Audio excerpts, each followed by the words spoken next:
Mi esposa me fue infiel y nos abandonó cuando nuestro hijo tenía 9 años. Lo crié solo. Ella regresó, lo manipuló y me dejó sin lugar en su boda. Pero al final, el karma hizo su trabajo. Me llamo Nolan, tengo 47 años, y voy a contarles la noche en que terminé afuera de un salón de banquetes, con un traje alquilado, mirando a través de una ventana como mi exesposa brindaba en la boda de nuestro hijo. Yo estaba allí, en la calle, sosteniendo un plato de aperitivos que una camarera me había dado porque pensó que formaba parte del personal de servicio. No es una exageración ni una metáfora, pasó exactamente así. Y lo más increíble es que, dentro de todo lo que ocurrió esa noche, ni siquiera fue lo peor. Ahora, déjenme retroceder un poco, porque si empiezo por ahí es fácil sacar conclusiones equivocadas. Podrían pensar que soy el típico padre irresponsable que terminó donde le correspondía, fuera, mirando desde lejos. Pero no es así. La historia es más larga y bastante más complicada, y para entender realmente cómo llegué a ese punto, hace falta ver todo el contexto. Después de eso, pueden decidir por su cuenta quién es el villano aquí. Me casé con Bianca cuando tenía 24 años. Ella tenía 22, recién salida de la universidad con un título en comunicaciones que nunca utilizó y una sonrisa capaz de hacerte olvidar hasta tu segundo apellido. Nos conocimos en el asado de un amigo en común en Austin.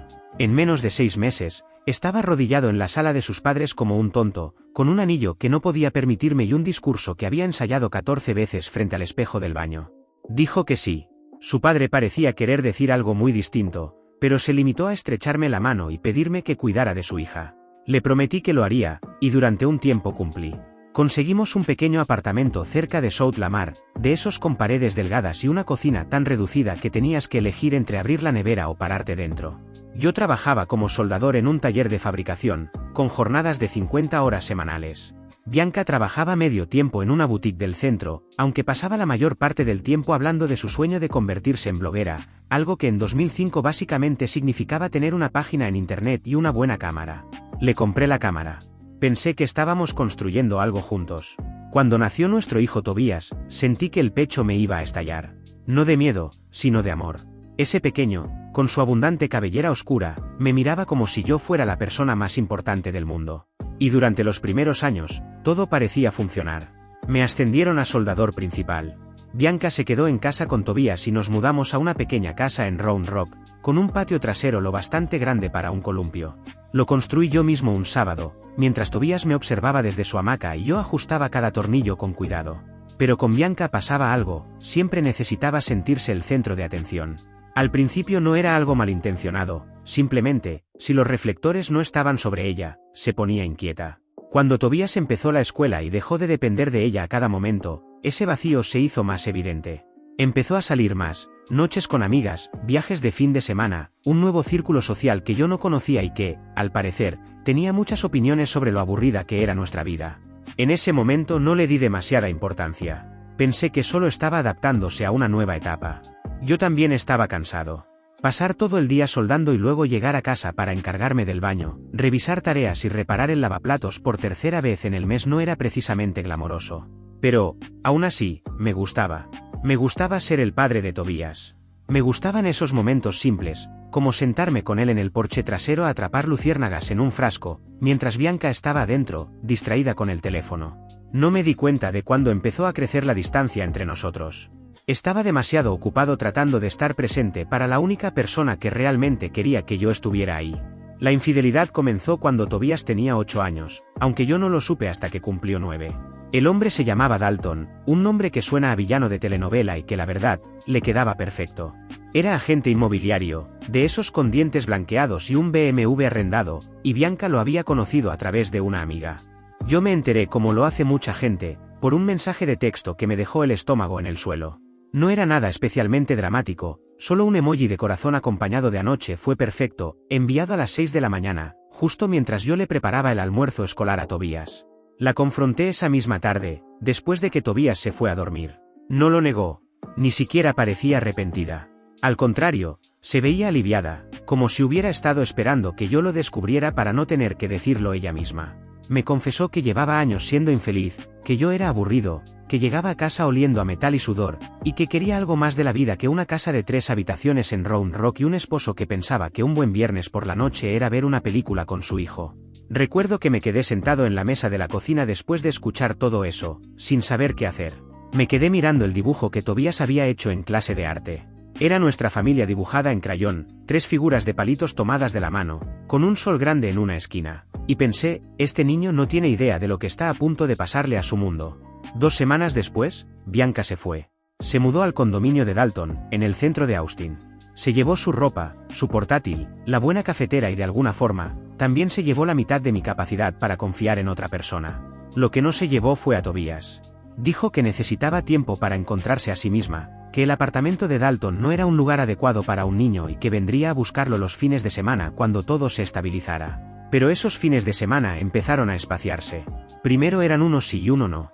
Luego pasaron a ser una vez al mes. Después, solo en cumpleaños y días festivos. Más adelante, únicamente en fechas importantes, y al final solo en Navidad, cuando se acordaba. Nunca hablé mal de ella frente a Tobías. Ni una sola vez. Cada vez que preguntaba por su madre, le decía que lo amaba y que estaba pasando por cosas de adultos. Y cada vez que cancelaba una visita, yo inventaba una excusa para que no se sintiera rechazado. Lo llevé al parque, al cine, a todos sus partidos de la liga infantil, a cada feria de ciencias y a cada reunión de padres. Siempre fui solo. Me sentaba en esas sillas pequeñas, incómodas, pensadas para alguien de la mitad de mi tamaño, sonriendo y aplaudiendo como si no me estuviera rompiendo por dentro. Crié a ese niño yo solo. Le enseñé a andar en bicicleta, a conducir, y pasé horas con él frente a tareas de álgebra que a los dos nos daban ganas de tirar el libro por la ventana. Trabajé horas extras para pagar los brackets, el campamento de verano y los botines nuevos cada temporada, porque sus pies no dejaban de crecer. Estuve ahí en las pesadillas, en las gripes estomacales y en su primer desamor, cuando una chica llamada Kim le dijo en 7º grado que solo quería ser su amiga. Mantuvimos ese mundo en pie con cinta adhesiva, chistes de papá y pura terquedad. Mientras tanto, Bianca se casó con Dalton y se mudaron a Scottsdale. Empezó a presentarse como consultora de estilo de vida, lo que, por lo que pude entender, significaba que publicaba fotos de batidos en Instagram y cobraba por decirle a la gente que bebiera más agua. Llamaba a Tobías, con suerte, una vez al mes, y le enviaba regalos que siempre parecían un poco infantiles para su edad, como si lo hubiera dejado congelado en el momento en que se fue. Aparecía 1 o 2 veces al año, irrumpiendo como un torbellino de perfume y bolsas de compras. Lo llevaba a cenar, le decía cuánto lo extrañaba, y luego volvía a desaparecer. Y cada vez que se iba, yo lo encontraba sentado en su cama, en silencio, mirando la pared. Me sentaba a su lado, le pasaba el brazo por los hombros y no decía nada, porque a veces lo mejor que puede hacer un padre es simplemente estar ahí. Ser el que se queda. Cuando Tobías se graduó de la secundaria, pensé que lo peor ya había pasado. Entró a la Universidad Estatal de Texas, decidió estudiar administración de empresas, y yo mismo lo llevé al campus con toda su vida apretada en la parte trasera de mi camioneta. No lloré frente a él. Aguanté exactamente 2 cuadras antes de tener que orillarme porque no podía ver la carretera. Pensé que estábamos bien y que nuestro vínculo era inquebrantable. Me equivoqué. En algún punto entre su primer y último año, Bianca empezó a llamar más y a aparecer con más frecuencia. Ella y Dalton se habían separado, y de repente, tenía todo ese tiempo libre, toda esa culpa acumulada y toda esa energía para convertirse en la madre que nunca fue. Y Tobías, mi buen hijo, mi niño que siempre quería complacer, la dejó volver a su vida. Yo no dije nada. Pensé que ya era lo suficientemente adulto para tomar sus propias decisiones. Pensé que, con el tiempo, vería las cosas con claridad. Me había equivocado otra vez. 3 años después de reconectar con su madre, mi hijo se comprometió con una chica maravillosa llamada Juliet. Y cuando enviaron las invitaciones de la boda, mi nombre no aparecía en ninguna de ellas.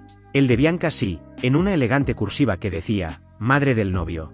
Cuando llamé a Tobías para preguntarle, me dijo algo que todavía resuena en mi cabeza cada vez que todo queda en silencio.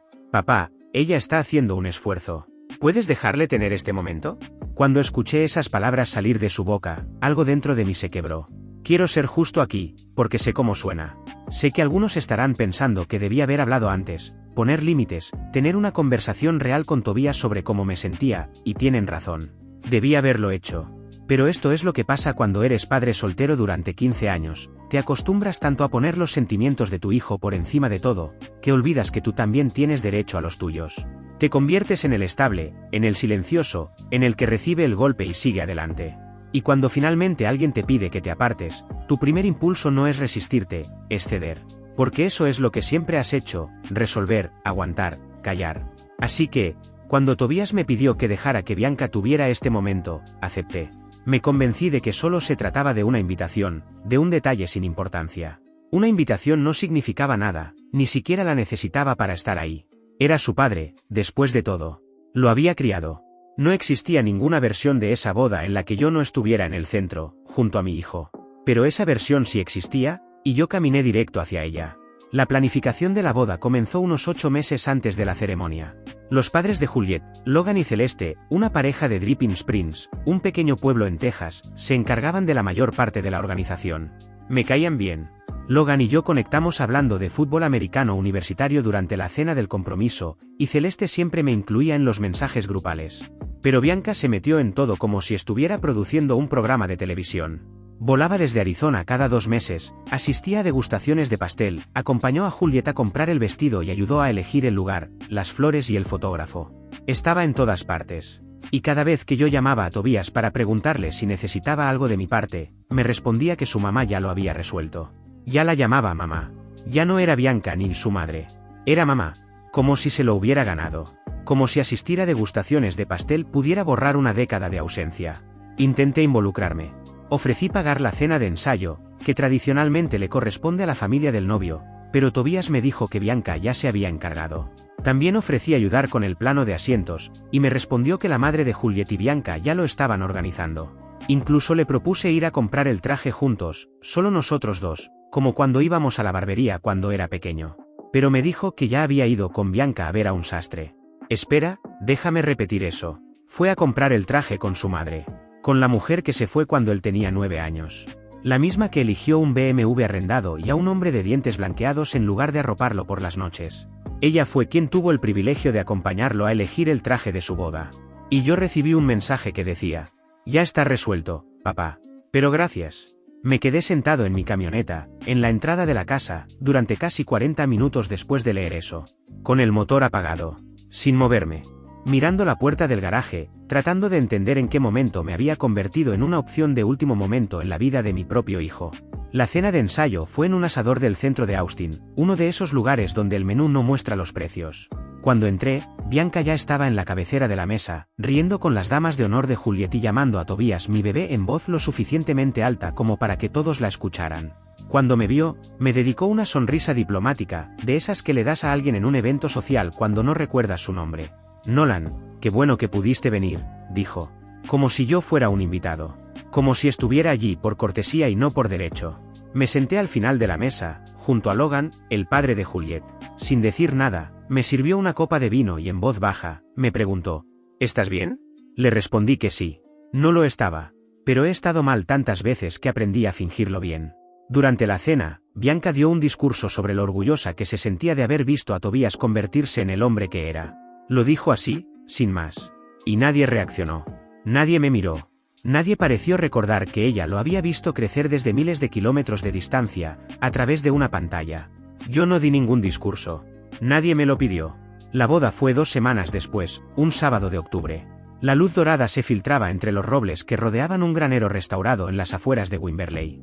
Llegué temprano, como siempre, porque quería ver a Tobias antes de la ceremonia. Darle la mano, quizá ajustarle la corbata, decirle algo, lo que sea que un padre le dice a su hijo el día de su boda. Encontré la suite del novio. Tobias estaba allí, con sus padrinos. Y Bianca estaba ajustándole la solapa, diciéndole que parecía una estrella de cine.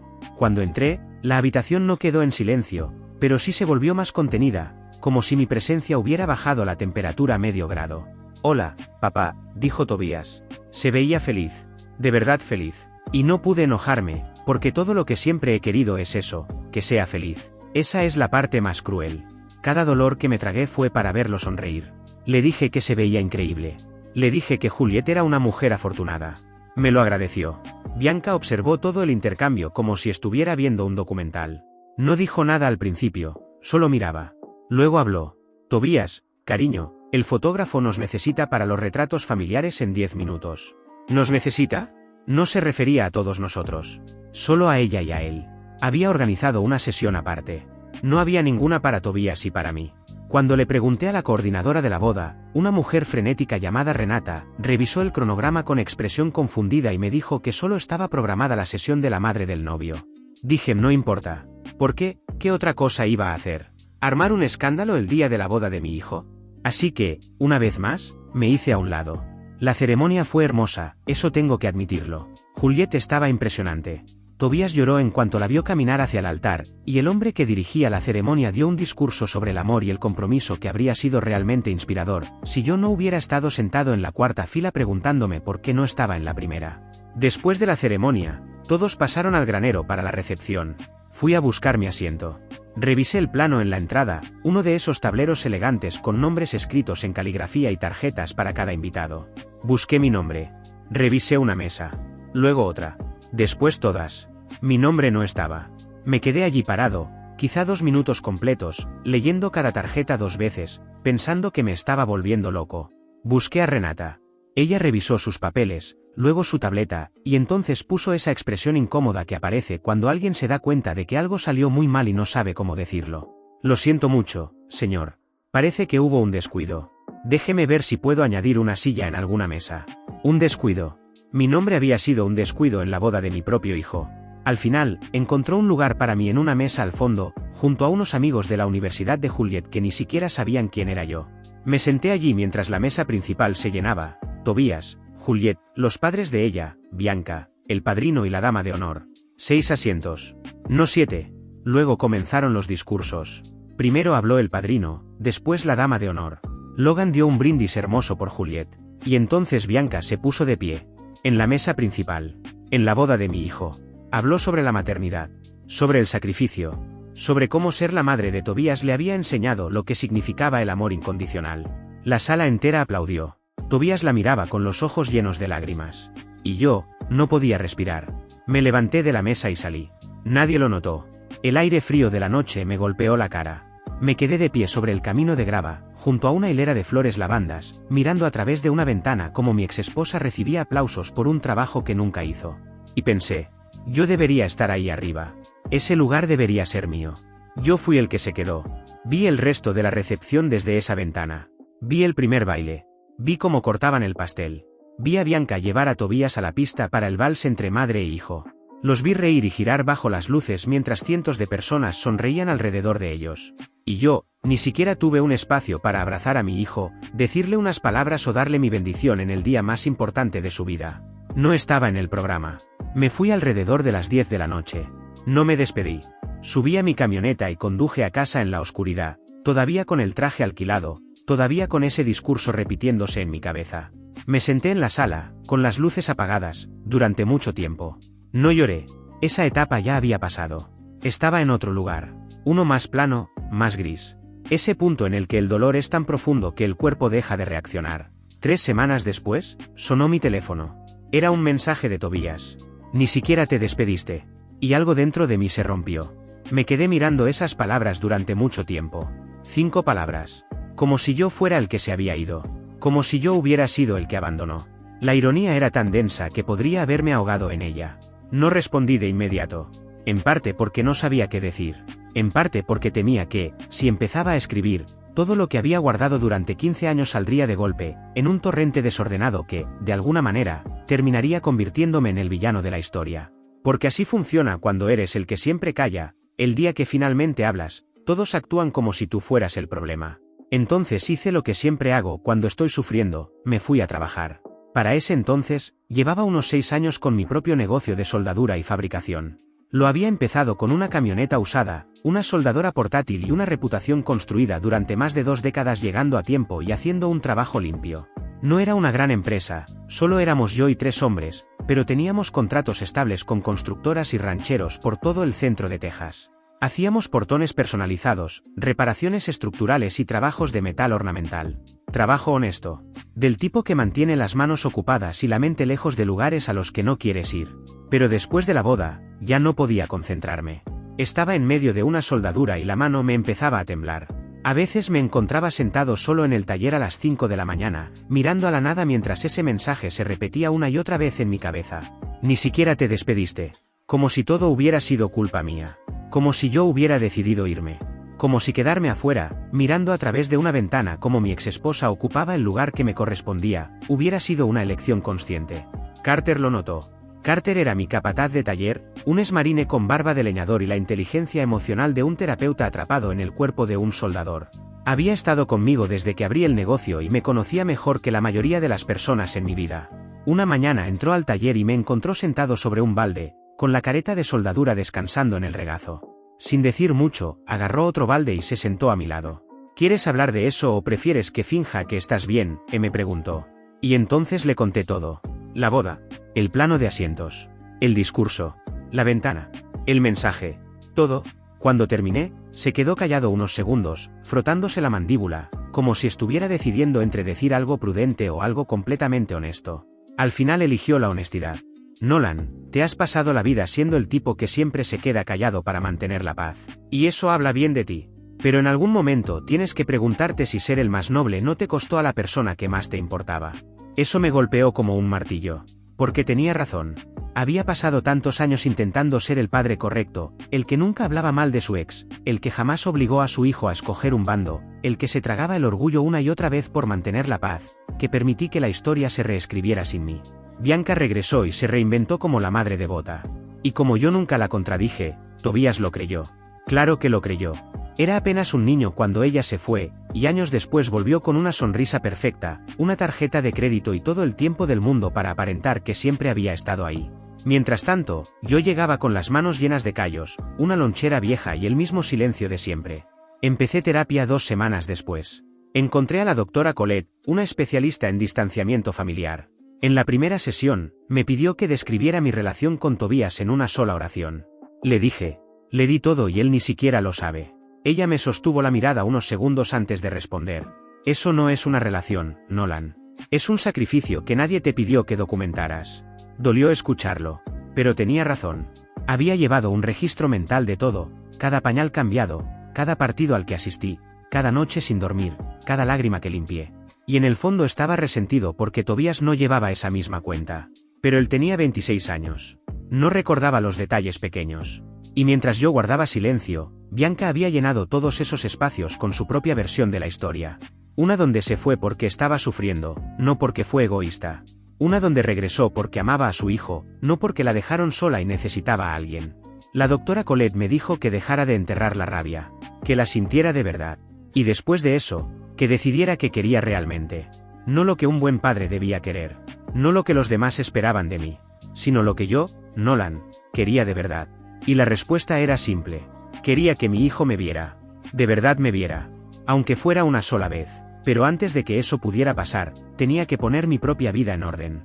Porque hay algo que nadie te dice sobre vivir 15 años en modo supervivencia. Cuando la emergencia termina, uno se desmorona. La adrenalina desaparece. El propósito se va. Y de repente te quedas ahí, parado entre los restos de una vida que nunca te detuviste a cuidar, preguntándote quién eres cuando ya no estás ocupado sobreviviendo para alguien más. Así que me refugié en el trabajo. Empecé a aceptar contratos más grandes. Presenté una propuesta para un proyecto con una cadena de hoteles boutique que estaba renovando propiedades por todo el Hill Country. Y contra todo pronóstico, lo gané. Era el contrato más grande que había conseguido en toda mi carrera, trabajos de hierro forjado personalizado para 6 propiedades distintas. Barandales, lámparas, portones decorativos. El proyecto era tan grande que tuve que contratar a 2 empleados más y comprar equipo nuevo para el taller. Y por primera vez en mucho tiempo, sentí algo diferente. No era tristeza. No era cansancio. Era impulso. También empecé a hacer cosas para mí. Suena sencillo, pero llevaba años sin hacerlo. Comencé a cocinar comidas de verdad en lugar de cenar cereal sobre el fregadero a las 10 de la noche. Arreglé el porche trasero, puse unas sillas, colgué guirnaldas de luces y empecé a pasar las tardes allí, con una cerveza y un libro, en vez de quedarme mirando el teléfono esperando un mensaje que nunca llegaría. Incluso me inscribí en un taller de carpintería en el centro comunitario, algo que siempre había querido hacer. Y terminé fabricando una tabla de madera para cortar comida de la que estaba absurdamente orgulloso. Y entonces llegó a mi vida Nadia. Era arquitecta paisajista y trabajaba en uno de los proyectos hoteleros donde yo tenía contrato. Nos conocimos el día que entró al taller para hablar sobre unos soportes personalizados para maceteros, y apenas dio 2 pasos, tropezó con un cable de soldadura y mandó al piso una pila completa de muestras de metal. Se quedó sentada en el suelo, mirándome con una mezcla de vergüenza y diversión, antes de decir: bueno, definitivamente esta es una manera de hacer una entrada. Y yo me reí. De verdad. Por primera vez en semanas, quizá meses. Nadia no se parecía en nada a Bianca. Era estable. Real. Conducía una camioneta llena de barro y siempre llevaba una libreta de bolsillo donde apuntaba nombres de plantas y diseños de jardines. Cuando finalmente le conté lo de Tobías, toda la historia, no me miró con lástima ni intentó darme discursos vacíos. Solo me dijo: eso debió ser increíblemente solitario. Y tenía razón. Empezamos a salir poco a poco. Conoció a Carter y al resto del equipo, quienes prácticamente la adoptaron después de que una mañana apareciera con tacos de desayuno para todos. En Texas, eso es casi un pacto de sangre. Aún no le contaba nada de ella a Tobías. Él no había vuelto a llamarme desde aquel mensaje y yo todavía no estaba listo para abrir esa puerta. Pasaron 6 meses. El contrato del hotel iba mejor de lo esperado. El taller prácticamente había duplicado su tamaño. Y nadie pasaba tanto tiempo en mi casa que ambos fingíamos, casi por costumbre, que todavía conservaba su apartamento por las plantas. Y por primera vez en toda mi vida adulta, sentí que no estaba simplemente sobreviviendo. Estaba construyendo algo propio. No para Tobías. No como una forma de demostrarle algo a Bianca, sino para mí. Entonces, un martes por la tarde, sonó mi teléfono. Era Logan, el padre de Juliet. El mismo hombre que me había servido una copa de vino en la cena de ensayo y que aquella noche me miró como si supiera que algo no estaba bien, aunque yo no dijera una sola palabra. Nolan, me dijo, creo que hay algo que necesitas saber. Me contó que Bianca había estado diciéndole a varias personas, incluido a Tobías, que yo había decidido mantenerme al margen de la boda. Que rechacé mi asiento. Que no quise dar un discurso. Que me fui temprano porque me sentía incómodo estando cerca de ella. Había cambiado toda la historia a su favor. Con tanta facilidad que incluso Juliet empezaba a creer su versión de los hechos. Logan me explicó que había guardado silencio porque no quería crear más tensión entre Tobías y su madre. Pero al final, Celeste le dijo que ya no le parecía justo. Que desde la boda no podía quitarse de la cabeza la imagen de verme parado afuera, mirando por aquella ventana como un extraño. Le agradecí y colgué. Después me quedé sentado en el porche trasero, bajo las guirnaldas de luces, con la mano de Nadia apoyada sobre mi rodilla, mientras por primera vez me permitía sentir el peso completo de todo lo que Bianca había hecho. No solo durante la boda. No solo después del divorcio. Desde el principio. Ella siempre había sido quien controlaba la historia. La que decidía cómo se contaban las cosas y cómo la veía la gente. Y yo siempre había sido demasiado leal, o demasiado cobarde, para corregirla. Pero eso se había terminado. No hice nada impulsivo. Y eso era importante. Porque el Nolan de antes habría reaccionado de una de dos maneras, tragándose todo una vez más y fingiendo que no dolía, o llamando a Tobías en medio de la rabia y diciendo cosas que después no podría borrar. Pero llevaba 6 meses en terapia.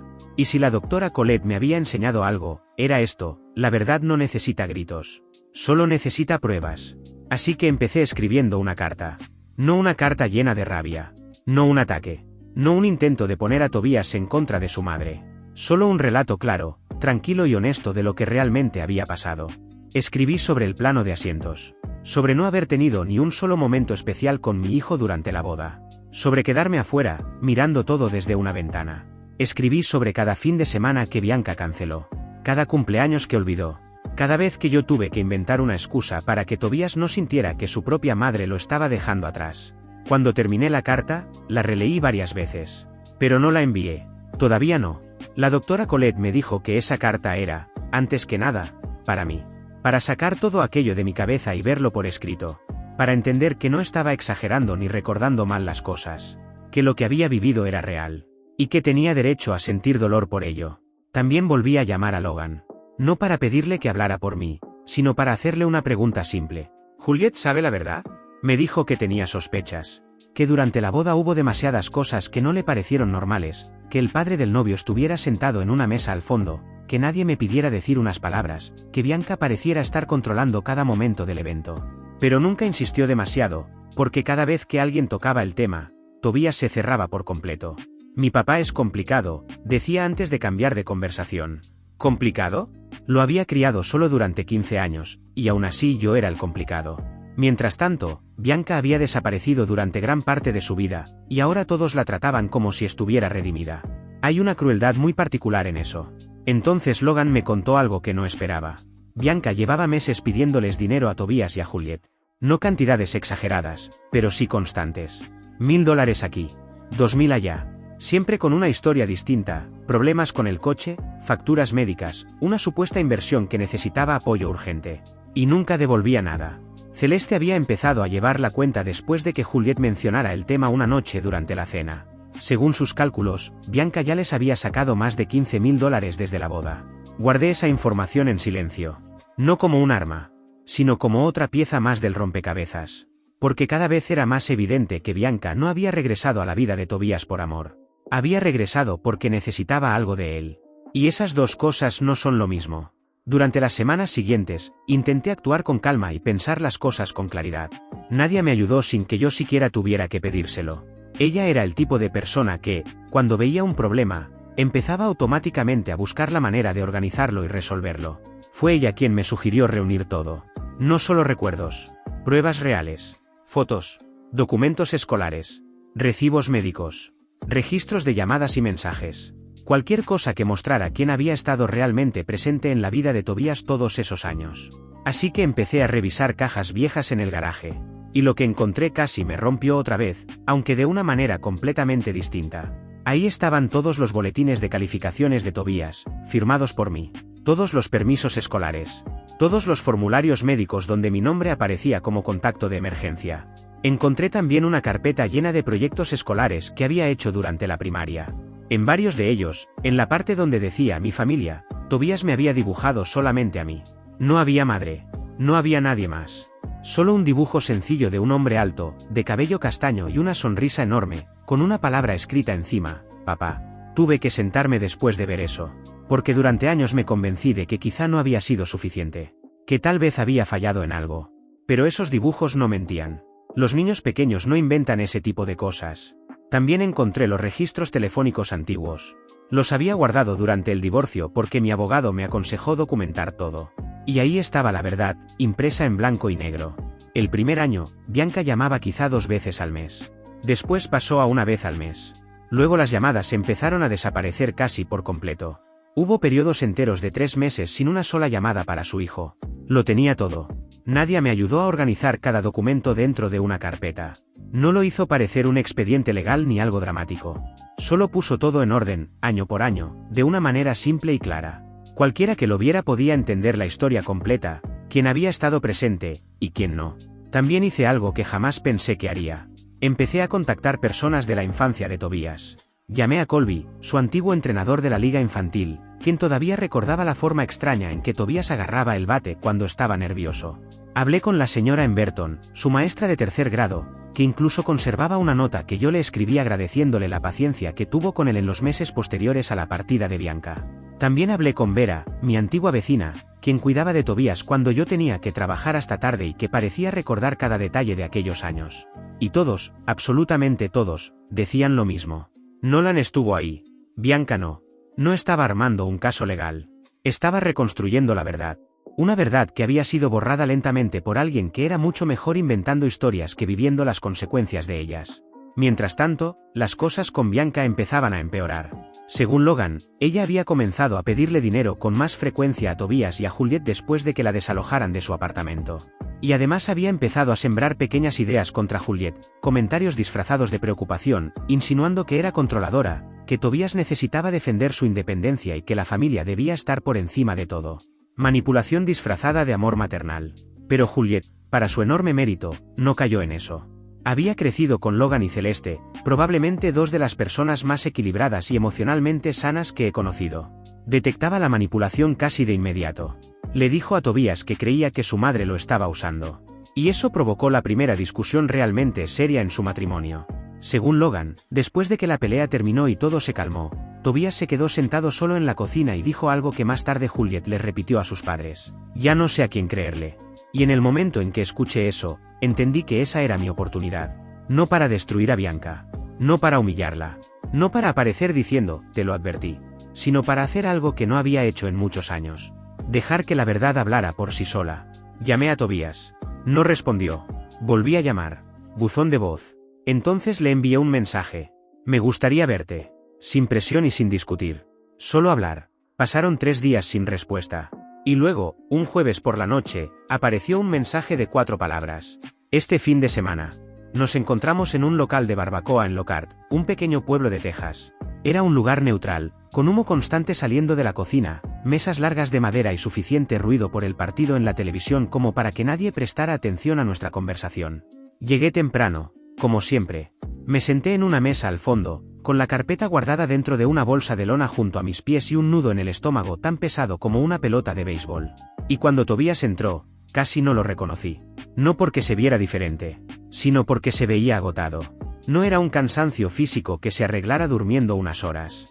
Era algo más profundo. Tenía ojeras marcadas y los hombros caídos, como si llevara demasiado peso encima desde hacía mucho tiempo.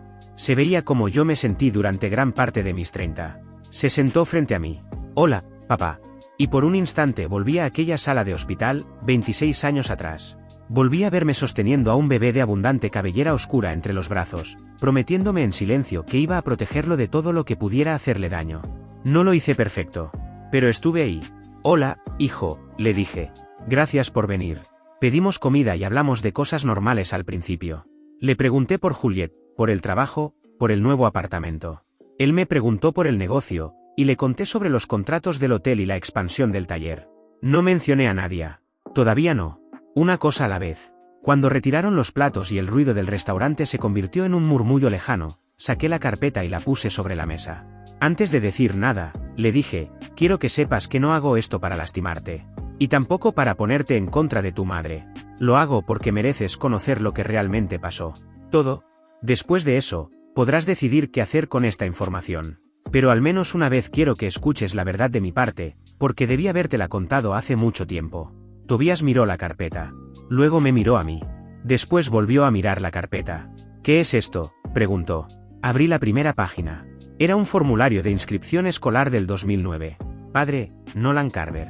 Madre: en blanco. Contacto de emergencia: Nolan Carver. Segundo contacto: Vera Finch, vecina. Levanté la vista hacia él. «Esto», le dije, «es tu infancia». Y entonces empecé a hablar. Por primera vez en 15 años, dejé de proteger a Bianca. Dejé de suavizar las cosas. Dejé de preocuparme por ser el más noble. Simplemente dije la verdad. Observé cómo el rostro de mi hijo iba cambiando con cada página. No lo apresuré. Fuimos año por año, tal como Nadia había organizado todo, dejando que los documentos hablaran por sí solos. Le mostré los registros telefónicos de los años posteriores a la partida de Bianca. Como las llamadas pasaron de ser esporádicas a casi inexistentes. Le enseñé los registros médicos, cada visita a urgencias, cada cita con el pediatra, cada formulario que llené sentado en una sala de espera mientras le sostenía la mano con la otra. También le mostré los proyectos escolares en los que había dibujado a su familia como si solo existiéramos nosotros dos.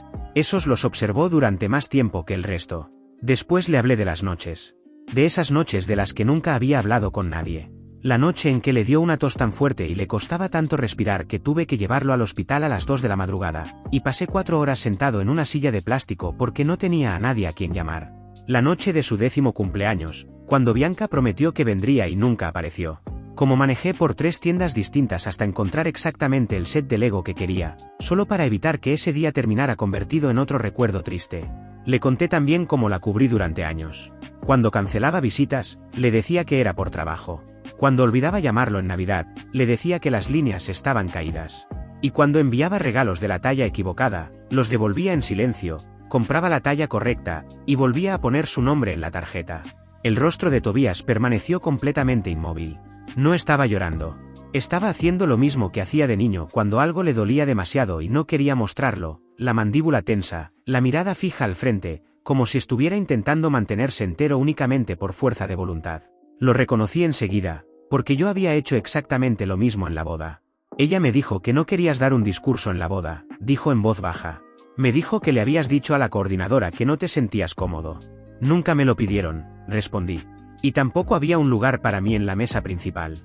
Mi nombre ni siquiera estaba en el plano de asientos. Tobías, yo vi a tu madre dar ese discurso sobre el amor incondicional desde afuera, mirando a través de una ventana. Me miró como si acabara de golpearlo. ¿Qué?, me dijo. Celeste me vio. Puedes preguntárselo. Me quedé afuera porque no sabía qué más hacer. No quería arruinar tu día, así que simplemente, me quedé allí mirando. Y después me fui a casa. El silencio que siguió fue ensordecedor. Tobías apoyó ambas manos sobre la mesa, como si necesitara sostenerse para no derrumbarse. Abrió la boca, la cerró, volvió a abrirla, y entonces dijo algo que me rompió el corazón y al mismo tiempo, empezó a repararlo. ¿Por qué no me lo dijiste? Porque nunca quise que sintieras que tenías que elegir entre nosotros. No quería ponerte en esa posición. Solo quería que supieras la verdad. Se quedó en silencio durante un largo rato, procesándolo todo. Yo no dije nada más.